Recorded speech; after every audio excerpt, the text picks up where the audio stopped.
Welcome back to my YouTube channel Krishna's fusion and feast. ഇന്നത്തെ video എന്ന് പറഞ്ഞിട്ടുണ്ടെങ്കിൽ ഒരു ഇൻസ്റ്റൻ്റായിട്ടൊരു മാങ്ങ അച്ചാർ എങ്ങനെ ഉണ്ടാക്കാൻ നോക്കാം. ഓണത്തിൻ്റെ സദ്യക്കൊക്കെ പെട്ടെന്ന് നമുക്ക് റെഡിയാക്കി എടുക്കാൻ പറ്റുന്ന ഒരു അച്ചാറാണ്. കുറേ നാൾ കേടാവാതെയും ഇരിക്കും. അതെങ്ങനെയാണെന്നാണ് നമ്മൾ നോക്കാൻ പോണത്. മാങ്ങയുടെ അളവാണ് ഇപ്പോൾ പറയുന്നത്. 1 കിലോ മാങ്ങ കഴുകി വൃത്തിയാക്കി വെള്ളമൊക്കെ കഴിഞ്ഞ് പൊട്ടിയായിട്ട് അരിഞ്ഞെടുക്കണം. മാങ്ങയിലെ വെള്ളം പൂർണ്ണമായിട്ട് മാറ്റാനായിട്ട് പ്രത്യേകം ശ്രദ്ധിക്കണം. അതിനുശേഷം 3 ടീസ്പൂൺ മുളക് പൊടി എരിവ് കൂടുതൽ ആവശ്യമുള്ളവർക്ക് 1 സ്പൂൺ കൂടി ഇടാവുന്നതാണ്. മുളക് പൊടി, 1/2 ടീസ്പൂൺ മഞ്ഞൾപ്പൊടി, 2 ടേബിൾ സ്പൂൺ കടുക് ചെറുതായിട്ട് വറുത്ത് പൊടിച്ചെടുത്തത്, ഡ്രൈ ആയിട്ടുള്ള വറുത്ത് പൊടിച്ചെടുത്തതും, 1 ടീസ്പൂൺ ഉലുവപ്പൊടി,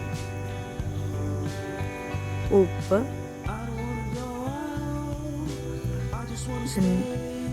3 ടേബിൾ സ്പൂൺ ഉപ്പും 2 ടേബിൾ സ്പൂൺ പഞ്ചസാരയും ചേർത്ത് നന്നായി തിരുമ്മി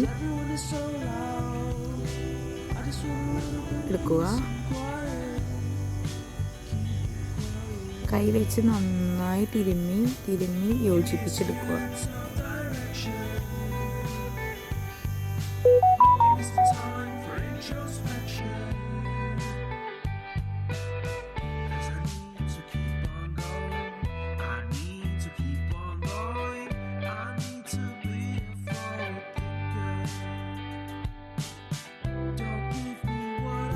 മാറ്റി വെച്ചതിന് ശേഷം ഒരു ചട്ടി എടുത്തോ അതിനകത്തേക്ക് വെളിച്ചെണ്ണയോ എള്ളെണ്ണയോ എടുക്കാവുന്നതാണ്.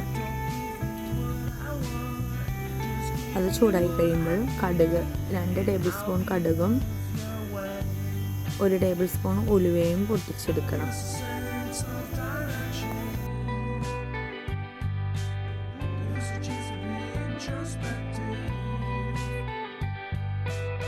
അതിന് ശേഷം വേപ്പിലയും മുളകും. ഞാനിപ്പോൾ ഇവിടെ കാന്താരി മുളകാണ് ഇട്ടത്. കാന്താരി മുളക് ഇല്ലെങ്കിൽ പച്ചമുളക് ഒരു 7-8 എണ്ണം ചെറുതായി അരിഞ്ഞിടാം. 7-8 പച്ചമുളകും വെളുത്തുള്ളിയും കരിവേപ്പിലയും ചേർത്ത് നന്നായിട്ട് വറുത്തെടുക്കുക. അതിന് ശേഷം ഉണക്കമുളക്.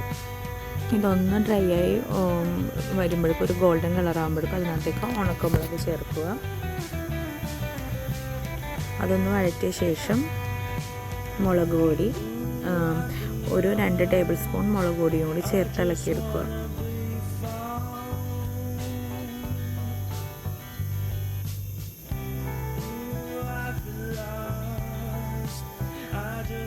മുളക് പൊടി ഇടുന്ന ടൈമിൽ ഫ്ലെയിം ഓഫ് ചെയ്ത് വെച്ചിട്ട് വേണം മുളക് പൊടി ഇടാനായിട്ട്. ഈ സമയത്ത് മാങ്ങക്ക് പുളി കുറവാണെങ്കിൽ കുറച്ച് ചൊറുക്കയും കൂടി ഒഴിച്ചു കൊടുക്കാം. അതിനുശേഷം ഈ വറവിൽ മാങ്ങ അരിഞ്ഞ് ഉപ്പും മുളകൊക്കെ ചേർത്തിട്ടേക്കണതിലേക്ക് ഇട്ട് നന്നായിട്ട് യോജിപ്പിച്ച് മാറ്റി വയ്ക്കാം. ഒരു കുപ്പിയിലോ ഭരണിയിലോട്ട് മാറ്റി സൂക്ഷിക്കാം. വെള്ളമൊന്നുമില്ലാതെ നന്നായി വൃത്തിയാക്കി തുടച്ചെടുത്ത ഒരു പാത്രത്തിൽ സൂക്ഷിച്ച് വെക്കാനായിട്ട് പ്രത്യേകം ശ്രദ്ധിക്കണം. കുറേ ക്വാണ്ടിറ്റി ഉണ്ടാക്കുന്നുണ്ടെങ്കിൽ 2ആയിട്ട് എടുത്ത് മാറ്റി വെച്ച് സൂക്ഷിക്കുന്നത് നല്ലതായിരിക്കും, പെട്ടെന്ന് കേടാവാതിരിക്കാൻ.